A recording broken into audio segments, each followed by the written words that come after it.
The spaceship Odyssey 1 is traveling to Saturn's moon Titan where they must collect natural resources for Earth. Since the journey takes multiple years, the crew sleeps for most of it and only wakes up every 90 days to do routine checks, maintenance, make sure the ship is on course, and report to Earth.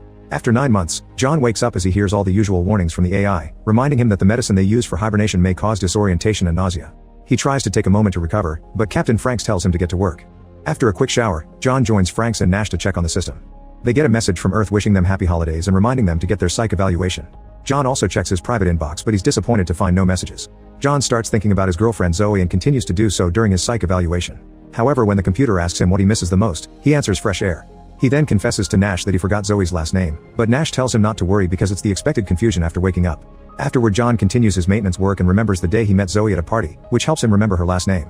Now John feels much more relaxed. Once all the work is over, the trio sends a message to Earth saying everything is fine and they go back to their hibernation pods. As John falls asleep, he remembers the day he saw Zoe the second time during a presentation about the Titan mission. The video showed how the ship would have to do a slingshot maneuver around Jupiter that would launch them towards Titan. The resources found there would be used as clean energy for Earth and fight against the damage humans have caused to the planet. The next time John wakes up, he makes sure to eat well and do some exercise. Later while he's working, he hears a voice calling his name and starts following it, but finds nothing. Suddenly the ship starts shaking and turning as the lights flicker. The AI sends a warning message before John watches some screws fall from the ceiling, leaving a panel shaking too. When he reaches out to touch it, the panel falls and hits him in the head, knocking him out. John dreams of a crying Zoe before he wakes up, finding Franks and Nash checking on him. They said they don't know what happened to the ship because John was the only one awake when it happened. When John enters the hole left by the fallen panel, he discovers various of the ship's internal components receive heavy damage. Next, the astronauts check the exterior video feeds and notice part of the hull was damaged as well, but they don't find the moment of impact on the recordings and there are no error messages sent by Earth either. They reset the power in the system, but everything looks fine. Franks decides to go check the damage again while John records a message for Houston explaining the situation. While doing so, he remembers his next meeting with Zoe at a cafe and how she helped him with a video game level he was stuck at. They ended up talking a lot and John shared how he had no family, which was why he had a good chance to be chosen to go to Titan. In the present, Franks points out that since everything is working well and there doesn't seem to be any dangers for the crew, they should continue with the mission as planned. Nash protests, saying it's too early to tell, so Frank starts considering the possibility of the ship having structural stress that caused it to decompress. John refuses to believe it since Zoe was one of the designers, but Nash runs with it, saying this could end up in an explosion when they do the slingshot. Frank tells them to work on repairs while assuming structural stress is what's happening and once again announces they'll continue as normal until they receive word from Earth. While working, John keeps thinking of Zoe and the night he visited her at her home to finally have their first time together. He's suddenly woken up by Nash, who still thinks flying on a damaged ship is an awful idea and they should abort the mission. At that moment the lights and screens flicker for a few seconds and quickly return to normal. Nash runs diagnostics, yet there's no sign of power failure. They're interrupted by Franks calling them to his office, revealing he heard their conversation. He points out that if they go back to Earth and Houston confirms there's nothing wrong with the ship, they'll be in big trouble. Franks reminds them they must work together as a team and sends them back to their pods. John starts getting ready and remembers the morning after with Zoe, who said they should just be friends with benefits because he could be leaving soon. Nash approaches John again and tells him that instead of choosing 90 days of sleep, he should set 89 days and 12 hours. That way they can wake up before Franks and do the slingshot in the opposite direction to return to Earth. However, John refuses, saying this is mutiny. A desperate Nash shares the story of a facility in Antarctica where the crew found a crack in the ice shelf that was making its way toward the station. They wanted to evacuate, but their commander took out his gun and threatened to kill anyone who tried to leave. When the rescuers were sent later, the commander was nowhere to be seen and the rest of the crew had died from a shot to the head. In the end, John gives in and says he'll help Nash, but only if they find evidence of more damage when they wake up. As he goes to sleep with a new timer, John thinks about his last months on Earth, how he would have nice moments with Zoe in private but would act professionally during lectures about Titan. The next time he wakes up, he thinks he sees Zoe inside the ship, but it's just a hallucination. Soon Nash comes to check on him and John admits he's seeing things, so Nash says it's another reason to go home. The duo goes to the bridge and find no message from Earth. They admire Jupiter's beauty for a while and John announces he doesn't want to follow Nash's plan because there's no evidence, triggering an argument. They're interrupted by Franks, who had heard their plan and also set his pod to wake up early. He sends Nash to work and when Nash tries to refuse, Franks whispers something in his ear that makes him leave the room. Afterward, Franks asks John if they're friends and shares a drink with him. He also promises that if actual evidence of danger is found, he'll immediately abort the mission. Meanwhile, Nash is pacing nervously in the kitchen. When John comes in to have a meal, Nash starts harassing him and asking for backup. John continues to refuse and Nash loses his mind, yelling about the ship damage at the same time Franks arrives. The captain wants to know if they can slingshot without Nash and John confirms they can because the math is in the computer, so Franks grabs Nash and tells him he'll tell Houston about his subordination before sending him away. Afterward, John goes through his day while still thinking of Zoe to the point he needs to take a break to brood in a dark room. Eventually he returns to the broken panel, which is now taped to the ceiling. John enters the hole and finds many cables sparking. Suddenly a gadget starts failing, ejecting lots of sparks and all its screws. Then the damaged part of the hole cracks open and John has to hold on as space tries to suck him out, but he isn't strong enough and his body floats away into the void. At that moment he wakes up and realizes it had been a hallucination. Franks announces it's time to do the slingshot and Nash begs John not to do it, but he ignores him. As he makes his way to the bridge, John thinks of the time he and Zoe discussed moths and how flying toward the light is survival instinct. Soon Franks and John are at the controls, but Nash is only allowed to watch. After lots of calculations and preparations, they start activating the thrusters and the ship flies around Jupiter. Suddenly the AI announces there's a system overload, yet Franks tells John to keep going. Inside the panel hole, the unit keeps on sparking. As the ship shakes like crazy, it finishes flying around Jupiter and John presses the button, pulling off the slingshot just in time. The maneuver is successful and the ship stabilizes with the system confirming they're on course to Titan. After celebrating with a drink, John does more exercise followed by maintenance work. He checks on the radios and hears a weird noise, so he puts his ear close and is startled by a voice yelling his name. He takes the radio to the other astronauts, who say they weren't using the comms. It could have been an echo, but the radar doesn't show anything for 1,000 miles. Nash says it was another hallucination and Franks announces it's time to go back to sleep. This time John dreams about the moment he got a call confirming he was chosen for the mission. However, when he told Zoe, she didn't look happy. She admitted she broke their agreement and fell in love with him, but John only replied this was bigger than them. A hurt Zoe confessed she voted against him because she didn't want him to go, so John dropped his key and left.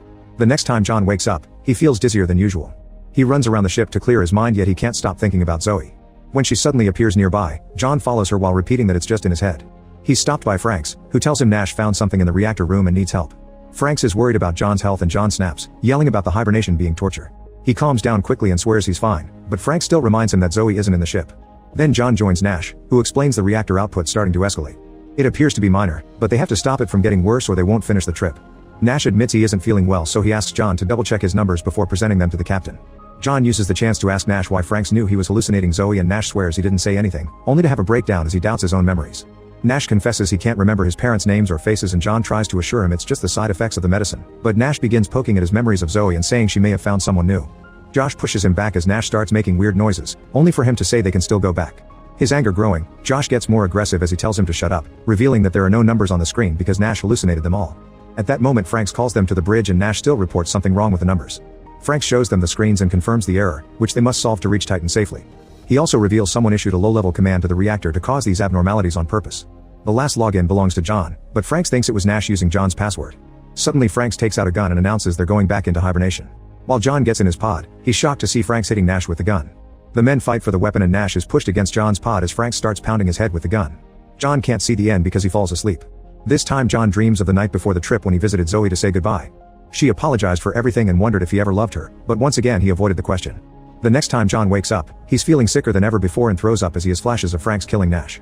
Before he fell asleep, it seems Franks asked him if they still were friends. John goes looking for the others and fails to find anyone until Franks surprises him from behind. The captain explains Nash was too unstable, so he just knocked him out to keep him in the pod until they reach Titan. He refuses to put his gun away because he thinks John may lose it soon too. When John swears he's fine, Franks explains Nash's story about the Antarctica base had been wrong. The commander had told the crew to leave but they were too afraid and the commander left alone, so he froze to death. The shots found by the autopsy had actually been self-inflicted. Franks announces the mission is still on and sends John to work. While checking the system, John feels something weird and checks his arm to discover his veins have acquired a dark color. Suddenly his arm starts mutating and he yells in pain as his veins burst, ejecting great amounts of blood.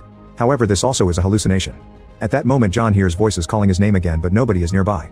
Then John goes to the kitchen and Franks mentions his hand is shaking before bringing up Zoe, but John tells him to stay out of his life. Franks decides to drop the truth. John never had a relationship with Zoe. She just kept approaching him on public spaces because the committee sent her to keep an eye on his mental health before the mission. John freaks out and can't understand how Franks can list all the occasions John met Zoe with creepy precision, so Franks points out he was in the committee too. Refusing to believe him, John walks away to work on the radio maintenance. He still thinks about Zoe, starting to doubt his memories now. At that moment someone from Houston contacts him through the radio and asks a bunch of questions, but they can't hear John's answers and hang up. Then Franks calls him to the bridge and yells at him for believing he could contact Earth this far away. He plays the security footage to prove John had been talking alone and gets him to calm down by showing him how far they've come into space. Refusing to be sent to hibernation again, John walks to another room and locks the door before Franks can follow him, demanding to see Nash. Franks says he can't interrupt the sleep cycle and promises to take John to see him.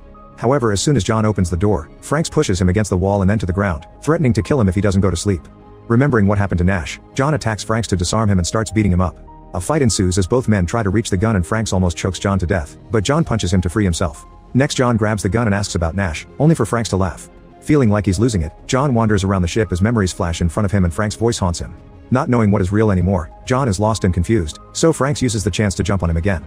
A new fight begins and John breaks Frank's nose before hitting him with the gun, knocking him out. Afterward John goes to bridge and uses the cameras to search for Nash to no avail. Franks appears behind him again and John pushes him off before furiously beating him up until Franks dies. Next John asks the AI where Nash is, and the AI says he's alive on the bridge. A confused John asks for the crew manifest and discovers that the crew is only one person, himself. His full name is John Franks Nash, and he's been hallucinating the other two astronauts all along. Realizing he's alone, John has a breakdown and considers self-deleting, but instead he goes to the radios and tries to contact Earth. To his shock, Zoe answers. He isn't sure if she's real, but he tells her everything about the other astronauts, admitting he may be going crazy. Zoe explains they've given him a larger medicine dose by mistake, which is why he suffers hallucinations. She also confirms he's the only crew member and drops a bigger reveal: the ship never left. John fell asleep before the launch and was put in a training facility in New Mexico. They built a perfect replica of the ship and put it 1,000 feet underground to test the effects of hibernation and isolation on the human mind. Zoe says she didn't know either, or she wouldn't have let it happen. John mentions seeing Jupiter and the slingshot, but Zoe explains it was all a simulation. The incident that caused the damage to the hull and the panel had been an earthquake, which explains why he didn't see anything on camera. That earthquake cut all communications for a while, and that's why Zoe couldn't call him before to warn him about the medicine. Now it's finally over. Zoe tells him to simply walk through the airlock to find the rescue tunnel. John immediately gets ready to leave, only for Franks to appear again and tell him not to do it. Franks insists the conversation with Zoe had been the actual hallucination because John's mind was desperate for an explanation that made the situation make sense. However, John refuses to believe Franks is real and opens the airlock anyway, saying he wants to go home.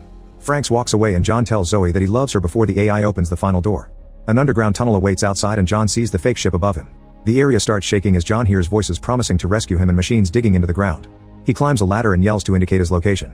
At that moment a light flickers, and when John touches it, he remembers the moth conversation about light. It turns out he truly is in space and his body is ejected into the void. Make sure to subscribe and turn on notifications so you can watch more videos like this. Thanks for watching.